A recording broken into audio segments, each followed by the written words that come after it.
Ladies and gentlemen, we want you to stand and we want you to make some noise. Ladies and gentlemen, let's go racing here at Knoxville. Only the best go 3 abreast. It is show time at Williams Grove Speedway. Ladies and gentlemen, boys and girls, here at Eldora Speedway, it's showtime! You got 'em for a breath. Often imitated, never duplicated. The greatest show on dirt, the world of outlaws. It's time to sit back, relax, and enjoy because, ladies and gentlemen, it's showtime! Set to do battle for 30 laps. The green flag is waving.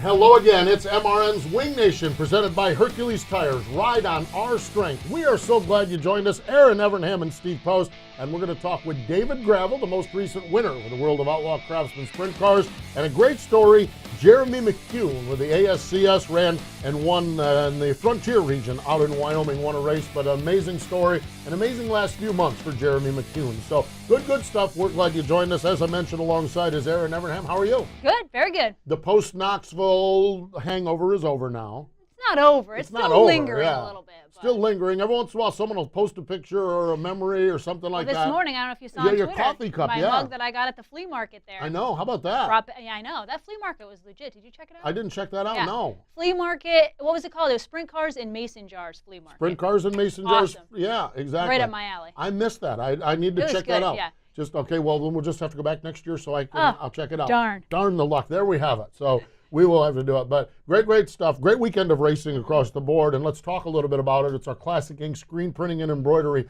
hot topics. What I found fascinating about this weekend is you had the World of Outlaws running 3 times. Yep. And the All-Stars running 4 times. That's 7 races, 7 different winners. Nobody doubled up there. World of Outlaws, you had Donnie Schatz. There's a shocker. Yeah.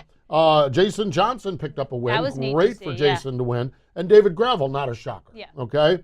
All-Stars were in Pennsylvania. Freddie Raymer, Danny Dietrich, Glendon Forsyth, and Greg Hodnett scored wins. Yeah. So really cool stuff. It just shows where we're at with sprint car racing, that there's just, even when you have Schatz with 17 wins and Gravel with 13 wins, still a guy like Jason Johnson at any time can jump up and do it. And then the All-Stars in Pennsylvania is so deep with talent along the way. So Absolutely. Really cool. Now the exception to that rule was our buddy Bill Baylog, the North Pole Nightmare. Now he swept Wilmot Friday and Saturday night and finished second up at Angel Park. So Must be because he gave us those shirts that we've been wearing. That's right, those shirts. We've got the North Pole Nightmare shirts. Exactly. So really cool. Another winner this week, and I found this fascinating, Attica Raceway Park. Of course, we love Attica. Great Friday night racing up in Ohio. Carson Macedo scored the win. Yeah. And he was driving Pete Grove's number 70 car. We've seen Carson in the Gertie 3G most of the season. The Gertie clan wanted to take a week off, and Pete Grove was like, well, you can drive my car. And he ended up scoring the win. But 6 different first-time winners this year at Attica. I mean, it shows the level of competition, but I think Attica itself is a great racy track that, provides a chance for everybody. That doesn't necessarily mean equipment or motor. It's neat to see. It really does, yet Attica's one of those tracks where the World of Outlaws can get there and get their tails clipped. Yeah. I mean, it is, and I get this, that there's 6 different winners, but I mean, there's 6 different guys that got their first win against Byron Reed. Absolutely. Against Chris Andrews, who we're going to talk to on our weekend podcast. So you're right, it's a great track for that, but man, there's some great talent. It's a technical track, too. Yeah. Yeah, absolutely. It's kind of like a place like Knoxville, like the regulars have an advantage running there every week. They really I do. remember the first time I went there, there was a curb. I know it's a little bit different now, but it had a cushion like I had never seen. It was one of the most intimidating tracks I had been to. Really? I got there, and the curb was like 2 or 3 feet tall. I'm like, woof, you jump that thing, you're in trouble. Hang on, that's right. You'll be out in the fairgrounds somewhere. Exactly. Attica, one of our favorite places. They wrap it up this week. They have one more race on Labor Day weekend, but their final point's nice. Chris Andrews is the point leader. We're going to talk to him on our weekend podcast on Thursday. But I just love 6 first-time winners up there at Attica. Shows the youth, the advancement. I think what Attica, Fremont, that area has done really well with is the 305 as a development series has really worked well there. Absolutely, and the local fans support it. It's hard to have weekly 410 racing. In that area of the country has managed to do it well. That's true. They really do. That's for sure. There you have it, our Classic Ink screen printing and embroidery hot topics. Great T-shirts, sweatshirts, hoodies, towels, hats, and a whole lot more. You can find out more information at www.classicinkusa.com. classicinkusa.com. That's classicinkusa.com. Before we get out of here, want to remind you, next week is STP week here on the Motor Racing Network. STP helps keep stored fuel fresh with STP 5-in-1 plus fuel system cleaner plus fuel stabilizers. STP week next week here on the Motor Racing Network. We need to step away. When we come back, David Gravel, he joins us. Find Wing Nation on iTunes, Google Play, YouTube, and in the MRN.com Media Center.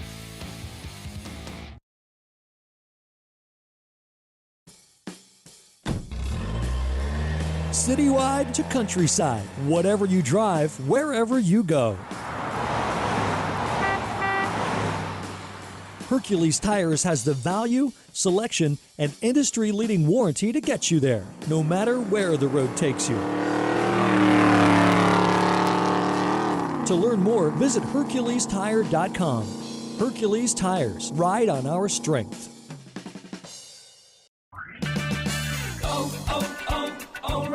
Has the summer heat taken a toll on your vehicle's battery? Count on O'Reilly Auto Parts for the Superstart battery that's right for your vehicle. For a limited time, purchase a Superstart Premium, Extreme, or Platinum battery and get up to a $15 O'Reilly gift card by mail. O'Reilly Auto Parts. Better parts, better prices every day. Limits apply. See store for details.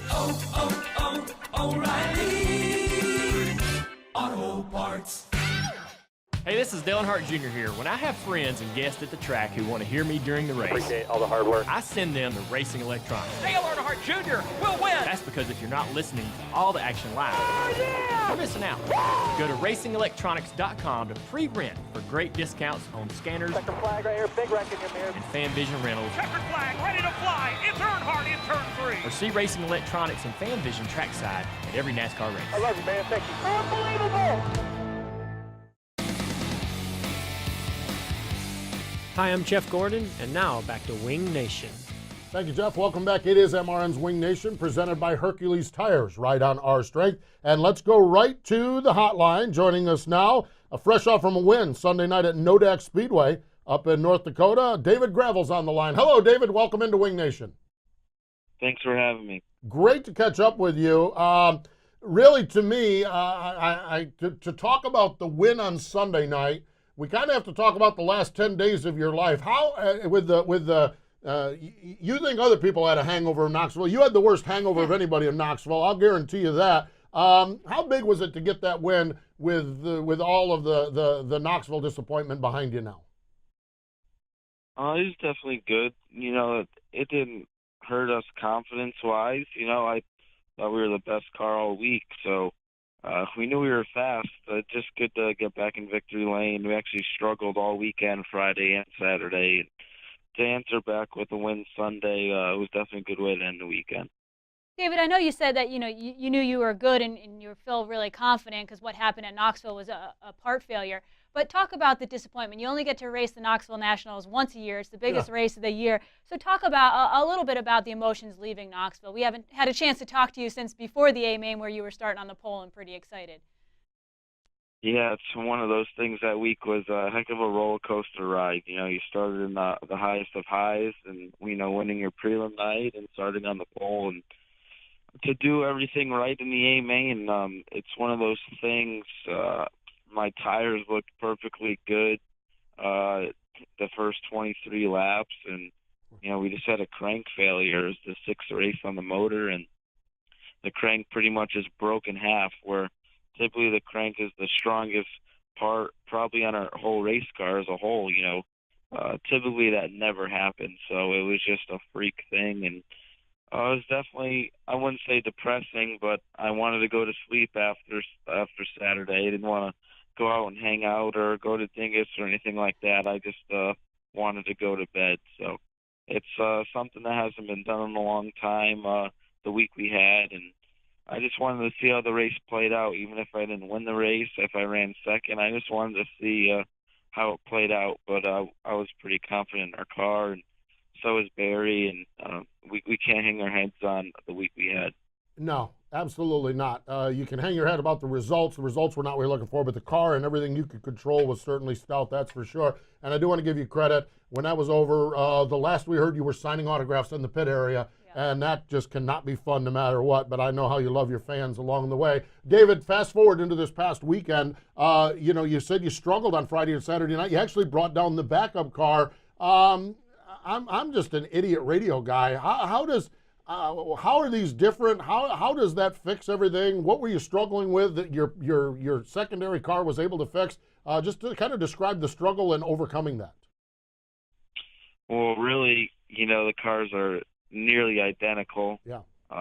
They're just different colors, and the stuff between the cars are very minuscule. It's almost kind of a confidence or fresh start thing. Sometimes when you're on the road, you're like, oh, this car just isn't working, so, we got to try something different. So really all weekend we ran 3 different motors and 2 different cars, and our struggles were we just didn't get qualified. We just weren't in the racetrack. We're spinning the tires a lot and just wasn't making any speed qualifying. So it wasn't really that our motors weren't running too good, just out of the racetrack. And once you put yourself in a hole like that, especially Saturday, it was rocket fast, and the track never slowed down all night. It was actually pretty much greasy all night, and then got tacky in the A main. So it was kind of a freak thing that night. But we never gave up, and like I said, it was good that we ended the weekend off good, because then we would be all mad and depressed all week. So it was good to get it all together. But that orange car that we ran was our Knoxville car last year, and I think it's won its last 3 or 4 races in a row, so it's been a really good car for us. David, elaborate a little bit more on when you get a good car that you like, because I know from my little driving experience, there was a car that I had that I loved, and it seemed like I had my most success in it, but yet, like you said, it's got the same parts and pieces that the other car had. Talk about how you find a car that you just like and how it suits your driving style. Well, typically for us, we do not have that issue with GF1 chassis that is no longer around. They're just so consistent, a little bit smaller company, and it doesn't seem to have inconsistencies. They all act the same, but it seems like we have more motors that we like more, that win more races and stuff like that. It was just one of those things. We started the weekend off wrong by qualifying bad, and it's so hard to make up spots with some of the tracks we had to deal with, and they were just really fast all weekend. So typically we run a car, and typically we don't have issues, and we run it till it dies. If it's 60 races, we'll run it 60 races, or if we crash it, we crash it. So we've been very fortunate in that aspect. So typically if we start with a car, in the beginning of the year, we run it till it tells us not to anymore. David, you mentioned something that's interesting, and I hadn't really thought about this. You're running the GF1 chassis, and you're right, they're not something that's being produced anymore. George Fisher, tragically, we lost him to a battle with cancer last year. What are you guys maintaining? What are you doing? What is the plan going forward as far as chassis goes? How is that working for you guys? Well, it was kind of a good thing. We had 2 teams last year, and then kind of consolidated into one team. So like this off season, we didn't have to purchase or get any chassis built. We kind of had 5 or 6 or maybe more kind of in the mix.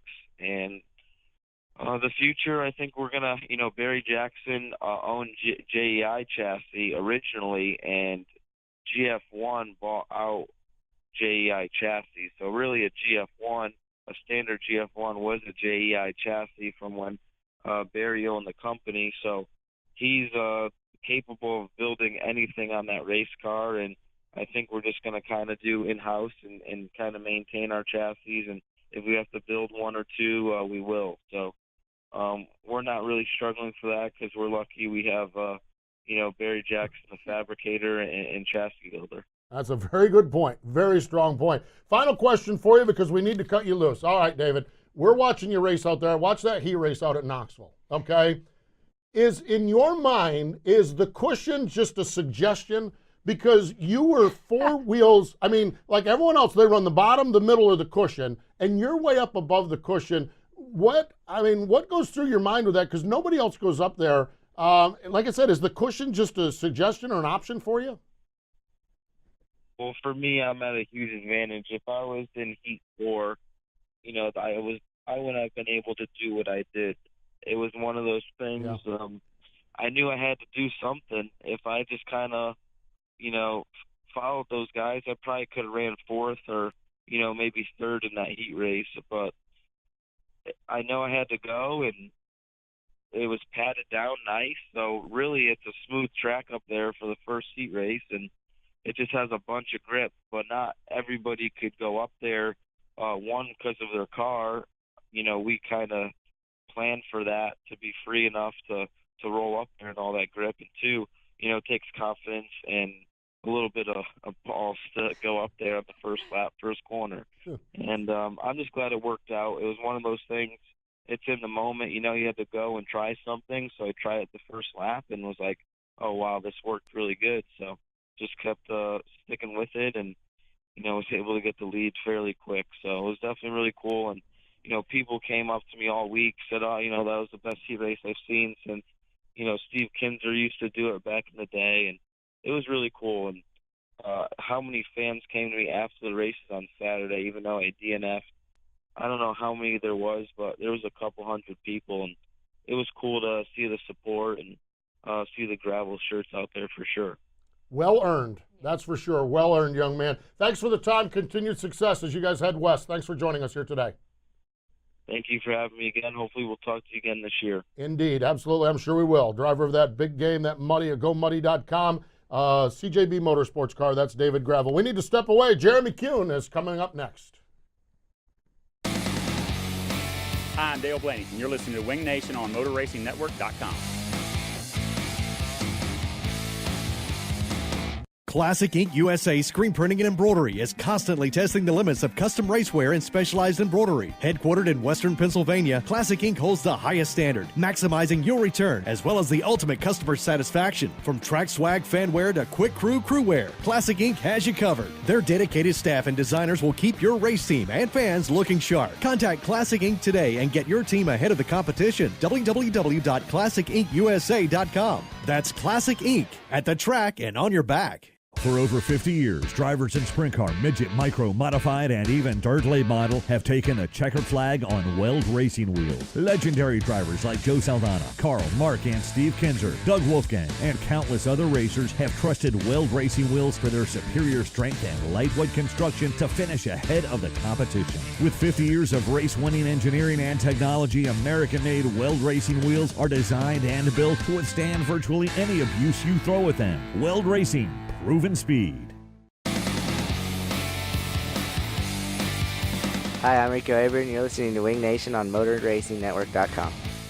Welcome back. It is MRN's Wing Nation, presented by Hercules Tires. Ride on our strength. Erin, Evernham, and Steve Post. Let's go back to the hotline. Fresh off of a win at Sweetwater Speedway in Rock Springs, Wyoming. Jeremy McEwen is on the line. Hello, Jeremy. Welcome into Wing Nation. Hi, guys. How you doing? We are doing well. I'm going to throw that question right back to you. How are you doing, not only after win Saturday night, but after, I would dare say, what's been a very, very wild 3 or 4 months of your life? How are you doing? Yeah, we're doing pretty good. We're just healing up from the accident and getting back on with our lives. Jeremy, how big was the celebration when you got into victory lane this past weekend? It actually was pretty. It was pretty surreal. I just couldn't believe that we were there, and I just started thanking all the people along the way, and just run out of time of thanking everybody. It was a pretty big deal. Big deal indeed. The story, Jeremy, your story goes back. It goes back a lot of years with racing. But on May 14th, Springfield Raceway, bad crash, 2nd and 3rd degree burns on your feet and your ankles. During the recovery, how difficult was your recovery period? As 3rd degree, that's some of the worst stuff in the world. How difficult was the recovery? All circuits are busy. And how challenging was that recovery period? 8 switch.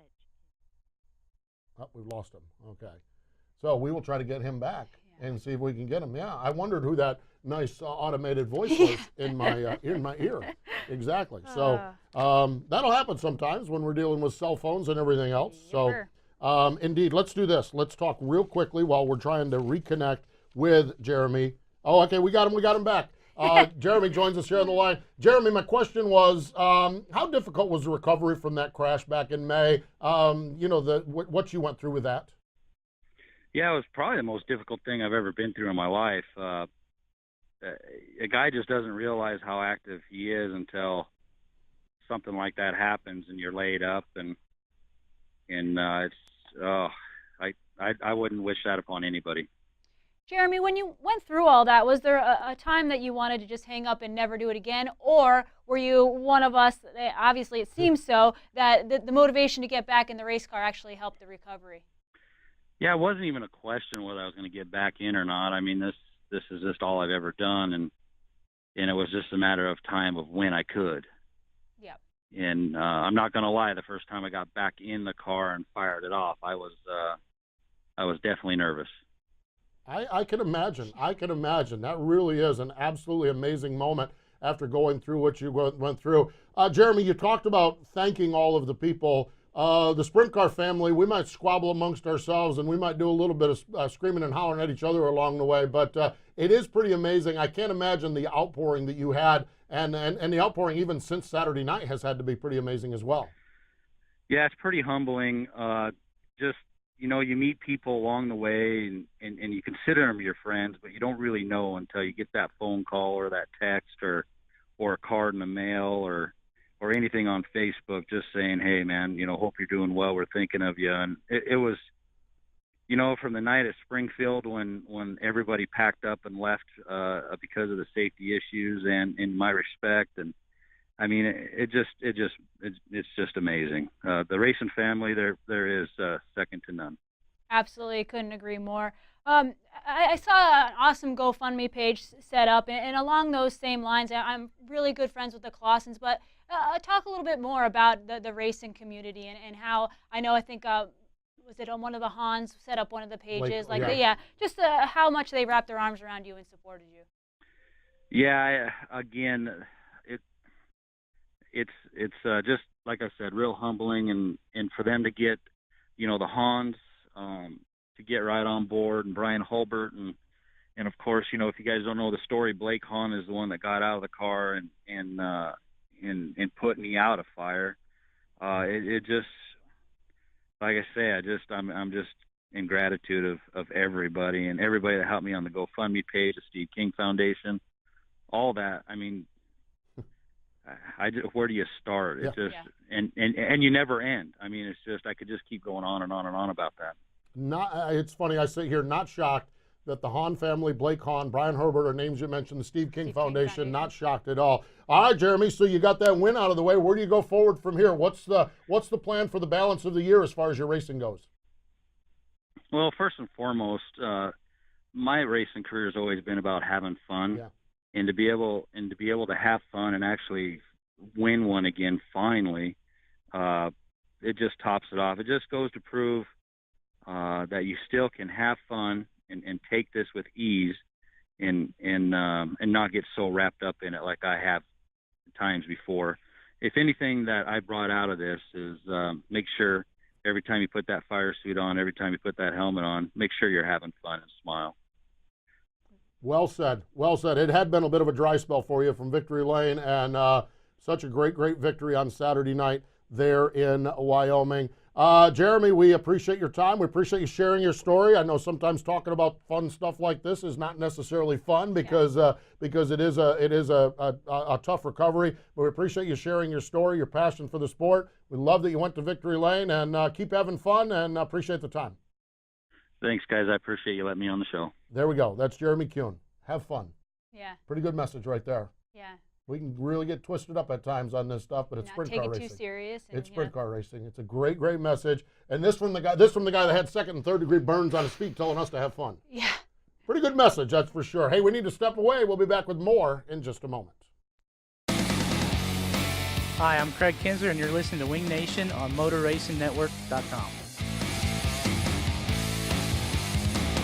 Only the best go 3 abreast, and they're coming to a track near you in 2017. No matter where you're at, the American Sprint Car Series is near you. From the Lucas Oil ASCS National Tour, presented by the Mad TV Motorsports Network, to any of the 7 ASCS Regional Tours, there's over 150 nights of racing to choose from in 2017. Follow us on Facebook, Twitter, and Instagram for updates. Listen live on RacingBoys.com and get the full rundown at ASCSRacing.com.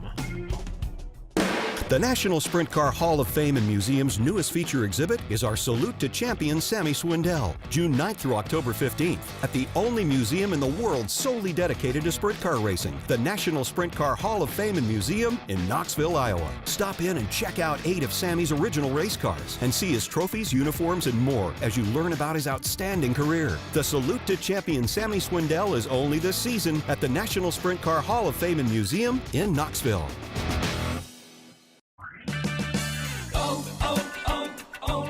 When your battery goes dead, everything can come to a stop. Don't take a chance on getting stranded. Stop by O'Reilly Auto Parts and get your battery tested free of charge. If your battery does need to be replaced, O'Reilly Auto Parts can help you find the exact Superstart battery that fits your car or truck at a guaranteed low price. O'Reilly Auto Parts, better prices every day. O'Reilly Auto Parts. Hi, I'm Dale Blaney, and you're listening to Wing Nation on MotorRacingNetwork.com. Welcome back. It is MRN's Wing Nation, presented by Hercules Tires. Ride on our strength. Erin, Evernham, and Steve Post here. Time to talk about one of our favorite spots, the National Sprint Car Hall of Fame and Museum. Turn number 2 in the sprint car capital of the world, Knoxville, Iowa. And we always talk about birthdays. Monday, Bob Kinzer. Today, Jonathan Allard. Let's see, Thursday, Roger McCluskey and Levi Jones. Saturday, Johnny Parsons Jr., but birthday on Wednesday, Dave Bradway Jr., and they do a great memorial for Dave. Yes. Tragically lost his life early in his career up at Skagit Speedway. They do a great tribute to Dave along the way, but want to talk about George Doc McKenzie. Now, this sport is filled with characters. He was described as successful, handsome, eloquent. He married a model and a flashy dresser. What you look for in a sprint car driver, isn't it? Yeah. He funded his sprint car racing as a stuntman and on a construction crew working on, among other things, the Empire State Building and the Golden Gate Bridge. That is wild. Unreal. 1906 he was born. He's a 1994 inductee into the National Sprint Car Hall of Fame. He participated in the Canadian Gold Rush, and he toured Asia as a medical student. Wow. And in those 30 years, he lived quite a life. He was a 1935 Hankinson Circuit champion, as well as the AAA Eastern champion. And tragically, he was as wild and flamboyant as he was out of the car. He had some big crashes and some big wrecks. And tragically, in 1936, he died from a crash at the Milwaukee Mile.